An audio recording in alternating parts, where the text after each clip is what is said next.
One piece chapter 1185 యొక్క spoilers అయితే వచ్చేసాయి. ఈ స్పాయిలర్స్ లో మన ఈము సమా ఎలా మన బ్రూక్ అండ్ గాన్కో యొక్క జీవితాన్ని చేంజ్ చేశాడో మనం చూడబోతున్నాం. స్పెషల్లీ మన గాన్కో అండ్ తన యొక్క కింగ్డమ్ యొక్క ఫెయిత్ మొత్తం చేంజ్ అయిపోబోతుంది. ఈ చాప్టర్ చాలా అంటే చాలా బాగుండబోతుంది. ఇంకేం తెచ్చకుండా let's start the spoilers. So previous chapter లో ఏం జరిగిందో మీ అందరికి తెలిసిందే. మన బ్రూక్ కళ్ళు తిరిగి పడిపోయిన తర్వాత తన్ని క్యాసిల్ లోపలికి తీసుకుని వస్తారు. అండ్ మన బ్రూక్ కళ్ళు తెచ్చిన తర్వాత తనకి అన్ని నిజాలు తెలుస్తాయి అన్నమాట. తను ఎప్పుడు నుంచో బ్రో ఓల్డ్ మ్యాన్ అని పిలుస్తున్న ఆ వ్యక్తి ఇంకెవరో కాదు, ఈ కింగ్డమ్ యొక్క ప్రిన్స్ అని చెప్పి తనకి తెలిసిద్ది. అండ్ ఎలాగో వీళ్ళే తన ప్రాణాలు కాపాడారు కాబట్టి అండ్ వీళ్ళ యొక్క ఫైటింగ్ స్టైల్ చూసి మన బ్రూక్ ఇవన్నీ నేర్చేసుకుందాం అని చెప్పి ఈ క్యాసిల్ లోనే ఉండిపోతాడు. అండ్ స్పెషల్లీ మన క్యాండిలే బ్రూక్ యొక్క టీచర్ అన్నమాట. షార్ట్ ఫైటింగ్ మొత్తం తనే నేర్పించిద్ది. ఇంకా మన కింగ్ రూయిన్ కూడా బ్రూక్ కి క్యాసిల్ లోపల ఎలా ఉండాలి, పెద్దలతో ఎలా మాట్లాడాలి, ఇంకా ఇన్స్ట్రుమెంట్స్ గురించి మొత్తం ఇన్ఫర్మేషన్ ఇస్తాడనమాట. మన బ్రూక్ కూడా ఇక్కడ చాలా తొందరగా అన్ని నేర్చుకుంటూ ఉంటాడు. ఇంకిలాగే మన బ్రూక్ అండ్ క్యాండిల్ మధ్యలో బాండింగ్ కూడా చాలా గట్టిగా అయ్యిద్ది. అండ్ మన క్యాండిల్ కూడా చెప్పిద్ది, నాకు ప్రిన్స్ రూయన్ అంటే చాలా ఇష్టం, కానీ అలాని నేను తన్ని పెళ్లి చేసుకోలేను కదా, నేను ఆఫ్టర్ ఆల్ ఒక గాడ్ ని మాత్రమే అని చెప్పి తన ఫీలింగ్స్ మొత్తం మన బ్రూక్ తో షేర్ చేసుకుంటూ ఉండిద్ది. కానీ హఠాత్తుగా అక్కడ ఒక మెరీన్ షిప్ వచ్చిద్ది అనమాట.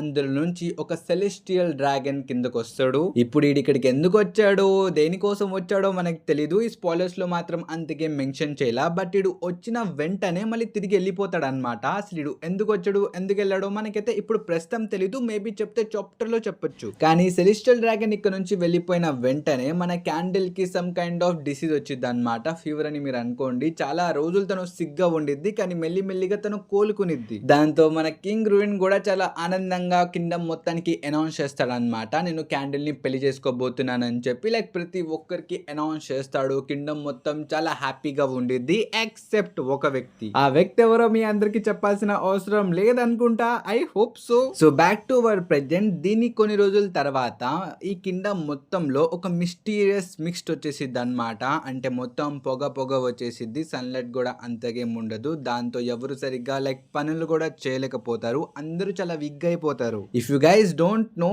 ఈ కింగ్డమ్ కూడా గవర్నమెంట్ లో ఒక పార్టే కాబట్టి వీళ్ళు సెలెస్టియల్ డ్రాగన్స్ కి సెలెస్టియల్ డ్రాగన్ ట్రిబ్యూట్ ఇవ్వాలన్నమాట. లైక్ ట్యాక్స్ కట్టాలి. బట్ ఈ కింగ్డమ్ లో ఒక పెద్ద ఆపద వచ్చింది కాబట్టి ఎవరు సరిగ్గా పనులు చేయలేకపోతున్నారు అనమాట. Because of that mysterious mist. మీ అందరికి గుర్తుంటే ఈ కింగ్డమ్ యొక్క మొత్తం ఎకనామీ సాంగ్స్ మీద డిపెండ్ అయి ఉండిద్ది. అంటే ఇన్స్ట్రుమెంట్స్ అన్నమాట. వీళ్ళ దగ్గర ఉన్న ఇన్స్ట్రుమెంట్స్ అన్ని ఆ మిస్ట్ వల్ల పాడైపోతే దాని వల్ల వీళ్ళ యొక్క ఎకనామీ కూడా టోటల్లీ పడిపోయిద్ది. దాని వల్ల వీళ్ళు వరల్డ్ గవర్నమెంట్ కి కూడా ట్యాక్స్ కట్టలేకపోతారు అనమాట. ఇప్పుడు ట్యాక్స్ కట్టకపోతే ఆ వరల్డ్ గవర్నమెంట్ చూస్తూ ఊరుకునిద్దా బ్రో? అది లిటరలీ మన కింగ్ రూయిన్ ని డిమాండ్ చేసిద్ది. నువ్వు డబ్బులు కట్టు, లేకపోతే నీ కింగ్డమ్ లో ఉన్న ప్రజలందరినీ స్లేవ్స్ గా మెరిట్ జోస్ కి పంపు అని చెప్పి వాళ్ళు ఒక లైక్ ఆర్గ్యుమెంట్ పెడతారు. ఇది వినిన తర్వాత మన కింగ్ రూయిన్ కి కాలిద్ది. మా కింగ్డమ్ ని యాజ్ ఏ ఫ్రెండ్ గా మీరు అలయన్స్ లోకి చేర్పించుకున్నారు, కానీ ఇప్పుడు ఒక్కసారి డబ్బులు కట్టకపోతేనే మా ప్రజల్ని ఇలా అడుగుతారా, మీరు మా ప్రజల్ని మిస్ట్రీట్ చేస్తారా అని చెప్పి మనోడు లిటరలీ వార్ కి వెళ్ళిపోతాడు.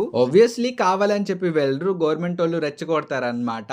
అండ్ గవర్నమెంట్ వాళ్ళు కూడా ఇక్కడ ఎలాగో చాలా రిసోర్సెస్ ఉన్నాయి, మనకు అన్ని కావాలి అని చెప్పి 2-3 బస్టర్ కాల్ కొట్టేస్తారు. అండ్ బస్టర్ కాల్ జరిగిన తర్వాత ఏమైందో మీ అందరికి చెప్పాల్సిన అవసరం లేదు. మన కింగ్ రూయిన్ యొక్క కింగ్డమ్ మొత్తం కాటకెళ్ళిపోయింది అనమాట. కింగ్డమ్ మొత్తం కాలిపోతూ ఉండిద్ది. ఎటు చూసిన బ్లాస్ట్లు అవుతూ ఉంటాయి. అండ్ మన బ్రూక్ వెంటనే క్యాసిల్ లోపలికి వెళ్ళి చూస్తే ఒక కూతురు వాళ్ళ సొంత నాన్నని చంపే సీన్ తనకి కనిపించింది.